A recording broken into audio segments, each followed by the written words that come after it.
Well. I might have to close my sunroof for this one. Hold on. Let's see, y'all. Let me see. It's a little windy out here in Ohio. Okay. Now, let me lean in. Word on the street, y'all, is 2 women came out and confessed that they was lying about Judge Kavanaugh. Can you believe that? I mean, according to the Democrats, women don't lie about these things, and it's impossible. I think, according to all of them, you know, the people who's grandstanding, I think it's built into their DNA to where they're incapable of lying about situations like this for whatever reason. And we just have to take their word for it. But yet, 2 women have come out and said that we were lying. Now, this is the type of party that people right now on November 6th are voting for. A party that has not even addressed the fact that these 2 women came out and said, we made it up. Haven't even backtracked, didn't once go back and say, you know what, maybe we were a little hasty concerning our judgment on Judge Kavanaugh, and we gave such a horrible example of how our justice system should work. No, they're not backtracking that. They're not stepping in, even saying and condemning what these women did. That's wrong. They're just acting like it never happened. That's not newsworthy. But yet it was newsworthy when these were just accusations being thrown out. No proof needed. It was straight up, let's go ahead and hang them first. Oh, shoot, what? They lied? Was too late to cut them down. Darn it. Our fault. Sorry, family. You know, I mean, we just make mistakes like this. Sometimes, you know, things don't work out that way. Look, we'll cook you a nice chicken dinner to comfort the family. And what do you want? More? We apologized. Okay, look, we didn't need proof at the time, all right? What? Our eyes and ears were the proof. Didn't you see how sincere these women looked? Yeah. So when you have a justice system like that, when you have a party who is willing to operate like that for political gain, that should be an indicator that your party's corrupt. Now, if those 2 women lied, it's probably probable that the other 2 lied as well. And I hope they get the business. But here's the other thing I want you to think about.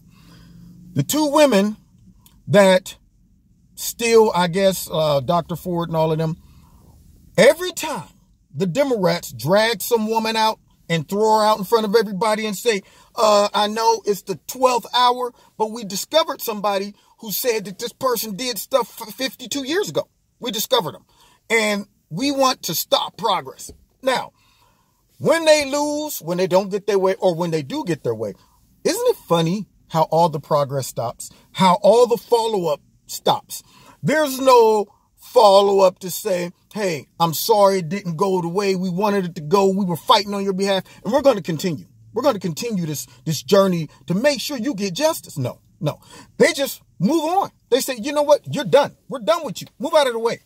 But yet they're the champions of women. And I'm looking back and I'm going, okay, where's all the victims of Roy Moore? Remember, it was like 70 of them. Where are they at? After they realized that they accomplished their objective, they was done. They were using these women. Now, maybe the women got paid. Who knows? Most likely the women were using them too. Same thing with the Kavanaugh situation. You haven't heard any of their new speeches talking about, first of all, I want to start off by saying, I commend you and your bravery to just step out and share your story, share your truth. Where's that? Where's all of that? Where's anybody? Where's Cory Booker? Where is Spartacus when we need him? Why ain't he the lady from Ohio? From Hawaii. Men just need to shut up. Why isn't she saying these women who made these false accusations need to shut up? Why is she saying that? Because see, here's what this does. It once again shows that the left is willing to weaponize social issues. They will hijack them and they will turn them into weapons against their opponents. And you're not supposed to say anything about it because if you do, you're insensitive. You're victim shaming. You know what? You're racist, sexist, homophobe, xenophobe, and whatever other phobe they want you to be. To silence you, to silence the critics, to deny any type of evidence being needed to prove that the other person is guilty. We don't want to deal in all of minute details. We just want the overall objective to be accomplished, which is stopping you from doing this, preventing this vote from going through, making sure this candidate don't get elected. That's all they're interested in. And they're willing to use anybody they can to do it. And now for all of the women that's coming along that have legitimate cases, how does this play out? Because can they run that back? I mean, they used that one already. So if Trump gets another Supreme Court, or if he gets, somebody he wants to confirm in a position, and now other women come out, are they going to run it back with, we need to believe them? Or are they going to look at this situation and say, maybe we should pump the brakes, because last time several of those women came out and said they were lying. And see, here's what I really think. I don't think those women came out and said this on their own. I think that they probably were prompted, encouraged by somebody in that campaign or on that side. That's what I think. I think they were encouraged somehow. It would be interesting to find out what motivated them out of nowhere to just say, I'm going to make up a story about Brett Kavanaugh, who I've never met. Anyway, it just does, like they always do, it does every serious victim, every serious situation in America a disservice. The Democrats, that's what they do. Everything's racism, therefore nothing's racism. Everything's sexism, therefore nothing's sexism. Everybody's a victim, therefore nobody's a victim.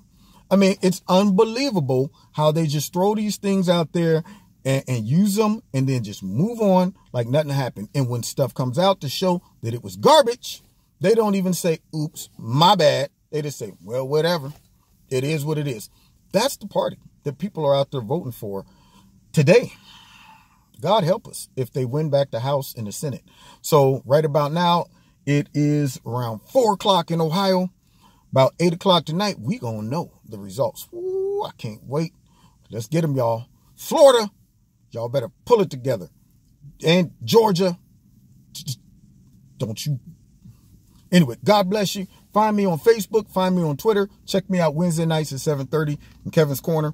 Live radio, blog, talk show. Check out my sponsor, Extreme Teas. Also, what else? Oh, if you want to donate to Kevin and Kevin's Corner, there's a link in the bottom. Do so as well. All right, God bless. See you next time in Kevin's Corner.